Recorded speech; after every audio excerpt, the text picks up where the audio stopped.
Hey guys, so I don't know about you, but I get a lot of ideas when I'm driving, and I'm here in the car, obviously, and on my way to where I'm at, I just had an idea of something that could possibly help someone and has definitely helped me, but I really don't know if this video will ever see the light of day because it's a very personal and vulnerable video.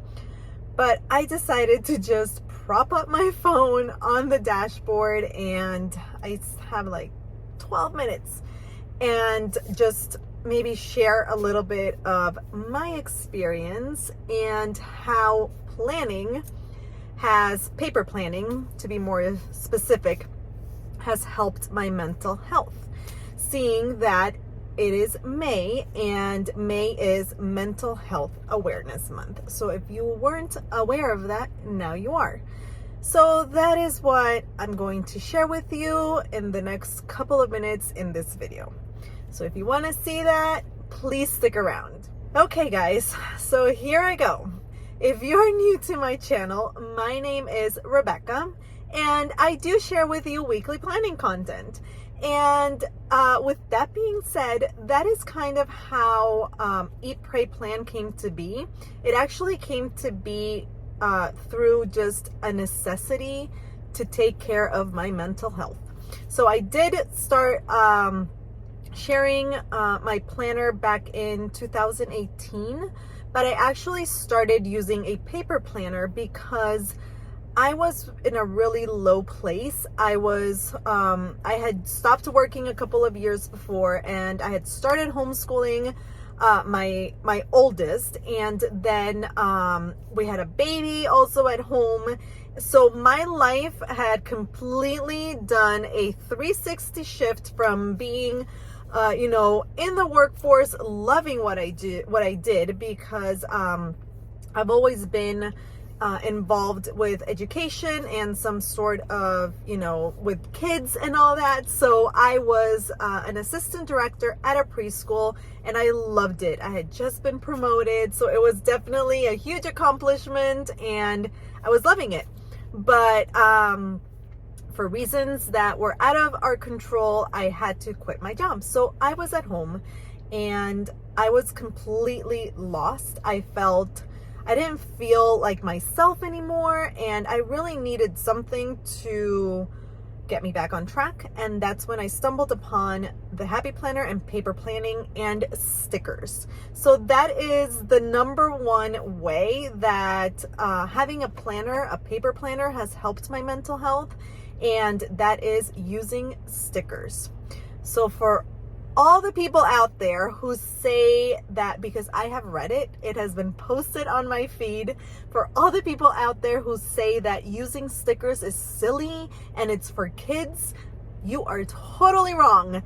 Using stickers for me has been a huge therapeutic process. I love sitting down with my stickers. I used to use way more in my Happy Planner days, but even now when I use minimal stickers in my planner, just the process of, first of all, just tuning everything out and grabbing that sticker sheet and just grabbing those stickers and just really focusing on where you're gonna put them, and just blanking your brain out of everything else that's going on around you. And I put meditation music or just classical music, and I just sit at my desk and either just use functional stickers or decorative stickers. But when I first started using a paper planner and stickers, I would go all out with stickers, and I loved it. It was definitely something that brought me joy. It brought me peace, and it centered me. So when I was overwhelmed and my thoughts were all jumbled inside, I would sit down with my planner and I would decorate a spread, and it really, really helps. So you don't have to be perfect. You don't have to even know what you're doing. You just have to kind of just, sit down by yourself and just go for it and try.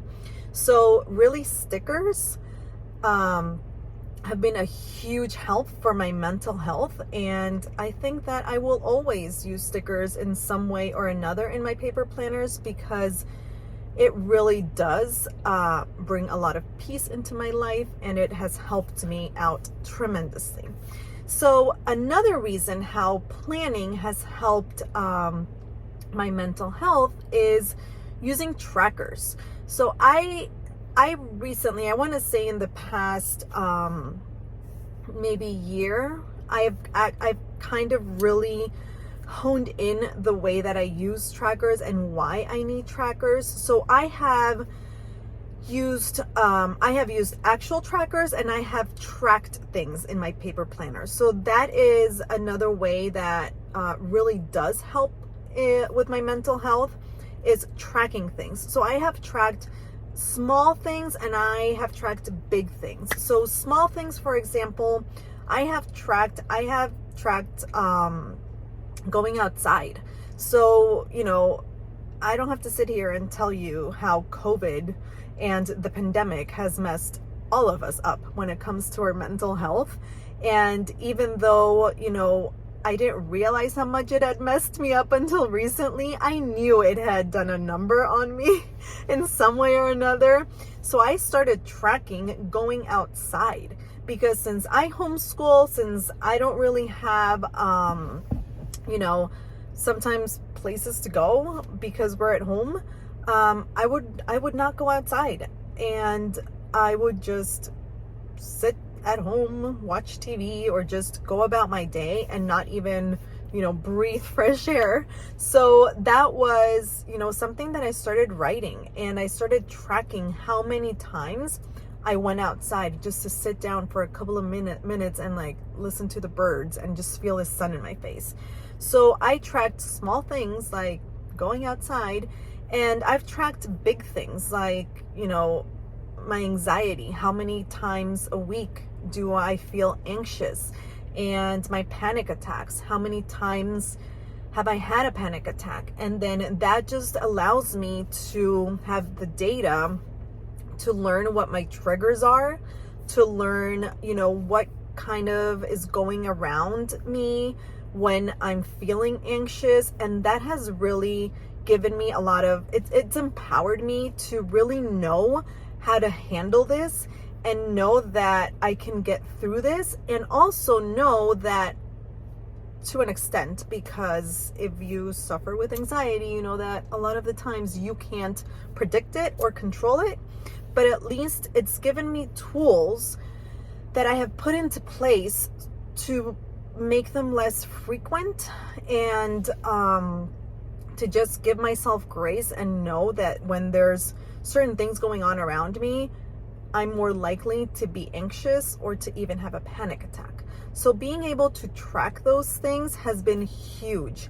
And the way that I've tracked them is I've used inserts, I've just made my own trackers, or I've just written it down on my, daily to-do list, and I've just looked at the data. So that has been huge. And for the past maybe 6 months, I've been a lot better at those things. And my trackers, for the most part, are all about, mental health and my wellness. So that is, another reason how paper planning has really helped my mental health. And it could potentially help you if you're struggling. You can just, start tracking those things, and you don't need to show them to anyone. They don't have to be for Instagram or for social media. They can just be for your own eyes and your own data collecting. And then the next thing, I have 6 minutes. Okay, so I'm going to talk a little fast. The next thing, and it's kind of obvious, is just being able to plan out my month, my week, and my day, and just know ahead of time what I need to do, to know ahead of time how my week is going to look, and just be able to brain dump all my things and get everything out of my head. Because when I feel overwhelmed is when I have a lot of things going on in my head, and I feel that I have 1,000,001 things to do. But then sometimes when I write them down on paper, I know that realistically, it's not a million and one things to do. It might be probably 10. And I can tackle them, if I time block. I can tackle them if I delegate, if I ask for help. Or maybe some things are not as important as I think they are in my head. So being able to write things down, like actually, paper and pen, and write those things down really, really has helped me, because if I didn't have a planner, I would be lost. I would be lost most days because I don't remember anything, and I always feel that I have a million and one things to do. So, as obvious as it is, being able to set your week up before and plan out your day really does bring a lot of peace and order and organization into my life, and I think that it would into your life. And last but not least, and this is a big one, is journaling. So I do journal in my planner. So I do use the Hobonichi Cousin, which has monthly, weekly, and daily sections. And I have shared many videos about this, my process and how I use these planners. So you're more than welcome to look at those so you can understand what I'm saying. But I have journaled since the end of 2020. And yes, I started journaling because I needed to just put everything out, everything that was going on in the world, in my life, and just start writing it down. So I have journaled since then, and it has really been a huge, if not maybe the number one way that it has helped my mental health, because okay, I'll be right back. Stay there. I'll be right back. Okay, I'm back.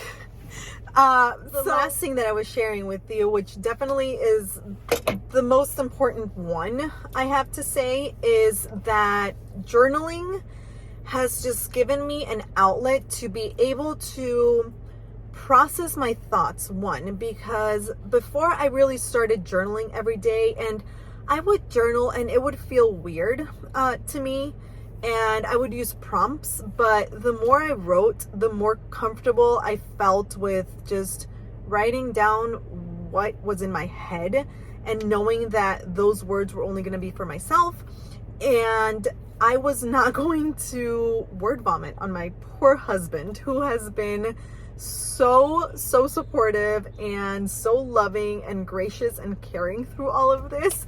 And he would just sit there and listen to me word vomit all my emotions. So it has really allowed me to have an outlet to be able to do that.